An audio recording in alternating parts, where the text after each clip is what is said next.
Há silêncios ensurdecedores. O silêncio imediatamente depois de um primeiro amo-te. O silêncio a meio de uma despedida. O silêncio imediatamente antes de um primeiro amo-te. Ou o silêncio depois da pergunta mais importante da nossa vida. O silêncio de uma criança de mão no ar numa sala onde ninguém a ouve. O silêncio de cumplicidade perante uma agressão. O silêncio de quem teme as consequências ou o abandono. É silêncio no quarto ao lado de uma gigante discussão. O silêncio à mesa, na manhã seguinte, dessa mesma casa. O silêncio entre bombas e mísseis, algures em... Quem se sente oprimido tem muitas vezes dificuldades em acreditar que a sua voz pode ser escutada. E quem se sente agredido tem muitas vezes dificuldades em encontrar palavras para descrever as suas dores. Mas há um lugar onde essa dor se transforma, onde o silêncio se torna voz, verso. A poesia não nasceu em mim. Foi-me plantada pelo meu avô, sílaba a sílaba, como sementes. Mas eu nasci terra fértil para poema. Dei-lhe toda a água que sou e entre nevoeiros e neblinas pela poesia. Eu tento ser sol. De pai sou a entrega, de mãe sou a emoção, de mim sou a chega. Eu nem sempre sou refrão, eu sou tudo que não me chega para continuar a ser canção. E foi assim que começou a minha vida. Inspirada pela minha família, mas sobretudo pelo meu avô que escrevia fados, a escrever poesia desde pequenininha. Na primária já concorria em concursos de poesia e tive a sorte de ver publicados poemas meus em jornais locais que o meu avô distribuía como se fosse o maior orgulho da vida dele. Já viram que a minha neta acabou de escrever? E só tem 6 anos. Claro que eu ia querer ser aquilo para o resto da vida.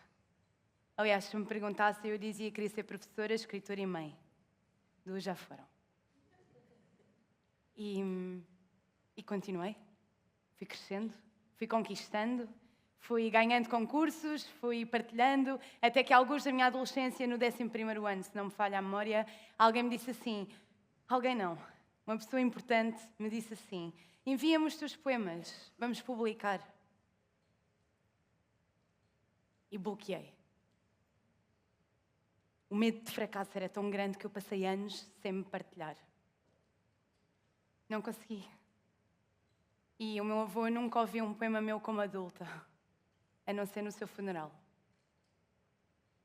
Morreu em 2019 a maior jukebox de poemas que eu conheci na vida. E enquanto entregavam os seus poemas à terra, eu pensava, isto não pode ser, como é que ficou o mundo depois disto? E em 2020 eu fui ao meu primeiro evento de poesia. Para fazer aquilo que eu achava que era a minha responsabilidade depois disto. Eu já era atriz profissional, mas não parecia. Eu tremia que nem várias verdes. E sentia, ou sabia, que toda a gente conseguia ver. Mas não importava. Eu sentia-me empoderada. Como se conseguisse sentir cada palavra que eu dizia a ser realmente escutada. E os meus ideais já não assustavam, estavam alinhados com as pessoas que estavam ali. Eu, entre estalinhos e palmas, senti-me realmente apoiada, abraçada, uma lufada de esperança. Encontrei o meu lugar. Finalmente, no meio de tantas artes e de pessoas que fui conhecendo ali, eu pertencia. E nessa lufada de esperança, eu encontrei motivação para ganhar voz, espaço e confiança. E em 2024...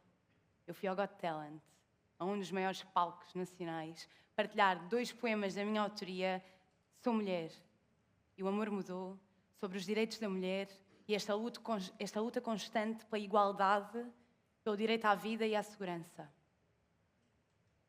E recebi imensas, milhares de mensagens de mulheres e alguns homens a partilhar e a agradecer por eu lhes ter dado voz. Eu acho que com voz eles queriam dizer palavras. por eu ter encontrado palavras e um espaço para ser escutada. E também eu já tive dificuldades em encontrar palavras para as minhas dores. Aliás, muitas vezes tenho. Seja por receio de pesar no outro, preocupar as pessoas que eu amo, por não ser entendida, por simplesmente verbalizar os pensamentos que me ocorrem ou por não conseguir reagir. Muitas vezes o meu silêncio era sintoma de violência de alguma forma. O corpo bloqueia, o pânico assume, o coração bombeia e ele pergunta: tens lume? A palavra suprime e tudo acelera, mas só é crime quando ela te nega, quando ela resiste. Mas é que a força desiste no momento em que lhe pegas, porque a consciência insiste que a sociedade é cega e de tudo o mais triste é que a pena só existe quando ela te nega. Tu viste? Sabes que isto existe, viveste e sentiste. O corpo bloqueia, o pânico assume, o coração bombeia e ele pergunta: tens lume? Tu viste? Sabes que isto existe, viveste e sentiste. Mas a poesia cria pontes. A poesia ajuda a transformar esta mágoa e raiva noutra coisa. Quiçá, amor. Eu acredito que a poesia é uma arma invisível que não mata nem magoa, cuja bala é feita de cura. É a única bala que é gerada no peito de quem imprime o gatilho. Gerada num peito para ecoar no outro. Nós nem nos apercebemos que o trabalho que estamos a fazer em nós, a cura, a quebrar os nossos padrões e dinâmicas mais tóxicas, quando verbalizado, pode muito bem motivar a cura de outro. Um poema pode muito bem salvar a vida de alguém. Quem aqui é que já sentiu que um poema, uma letra de uma música, um episódio de uma série o tirou de um lugar difícil por dar palavras àquilo que sentia? Braço no ar. É maravilhoso, não é? Como nós andamos aqui a salvar-nos uns aos outros. A poesia pode muito bem salvar a vida de alguém. Porque dentro do tornado, naquele coração ruidoso, nós achamos que é inexplicável, que é incompreensível, que é só nosso. Mas quando nós ouvimos um refrão, um verso, e pensamos: é mesmo isto que eu estou a sentir, e vêm-nos as lágrimas ou um riso nervoso, a solidão dilui, o medo esmorece e sentimos vontade de reagir e de agir. A poesia transforma a discussão em debate, diálogo, em abraço. E este abraço gera este espaço seguro que está aqui a acontecer, sentem. Onde é seguro sermos nós, com as nossas imperfeições. Porque toda a gente sente raiva, todos nós gritamos à nossa maneira. E a raiva suprimida, em silêncio, não está necessariamente a ser melhor canalizada. Quantos nós na garganta não fervem mais tarde em pouca água, resultando numa reação aparentemente despropositada? É que se guardamos tudo, não sobra espaço para nada. E nem para a perspectiva do mundo, nem para qualquer outra opinião ou percepção, seja clara ou enviesada. A verdade é que nós vivemos numa altura onde nos querem fazer acreditar que nós somos ilhéus. Nascemos sozinhos e morremos sozinhos. Temos que nos focar em nós. E vemos estatísticas, e dados e notícias a ser manipuladas e pessoas a apontar o dedo e acreditamos genuinamente que somos ilhas. Mas até as ilhas são parte de arquipélagos. E nós somos parte de um todo. Se uma discussão levanta muros e escudos, um poema vem levantar espelhos. E lembramos-nos que a incoerência do outro é também a nossa. Somos um somatório de dúvidas e de incertezas e de várias versões e não há uma certa, não há uma perfeita. Então, a verdade é que andamos a inspirar-nos uns aos outros. A poesia tem a maravilha de criar palco para quem não o tinha. Audre Lorde dizia que lutava por um mundo onde possamos todos florescer. Uma mulher que lutava pela igualdade de direitos de todos. Maria Teresa Horta e as nossas Três Marias, elas lutaram fazendo poesia num Portugal de Estado Novo, contra a ditadura e contra as nossas próprias fronteiras interiores. Maria Teresa Horta inspirou-me. Recebeu-me na sua própria casa, na verdade, isto é verdade.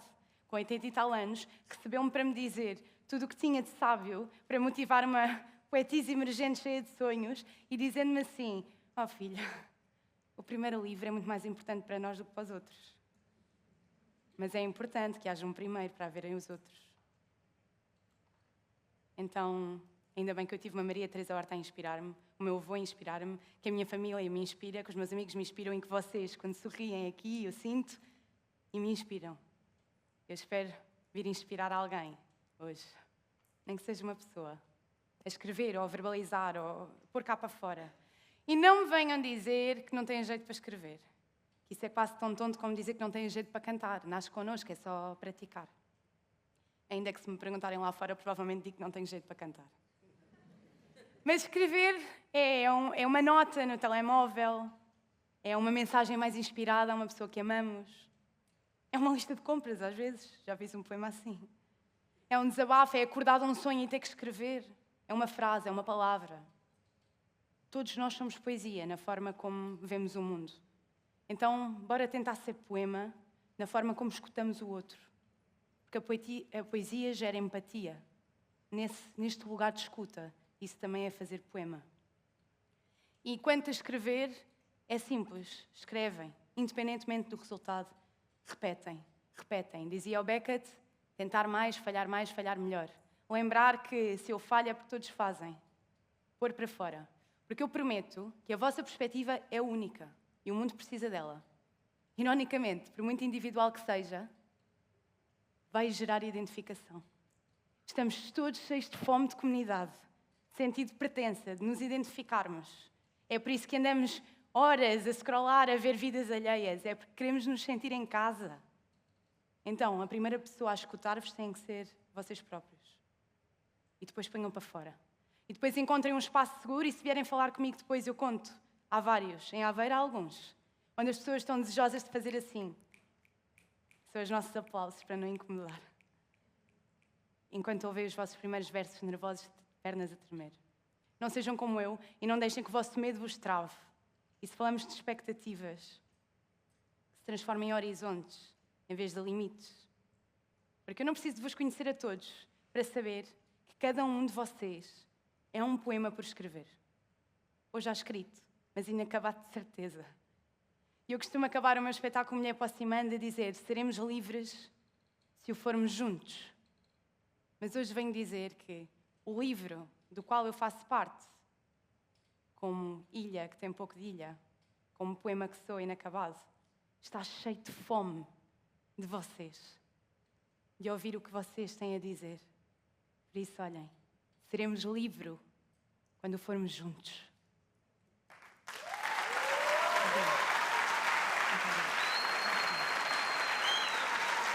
Obrigada.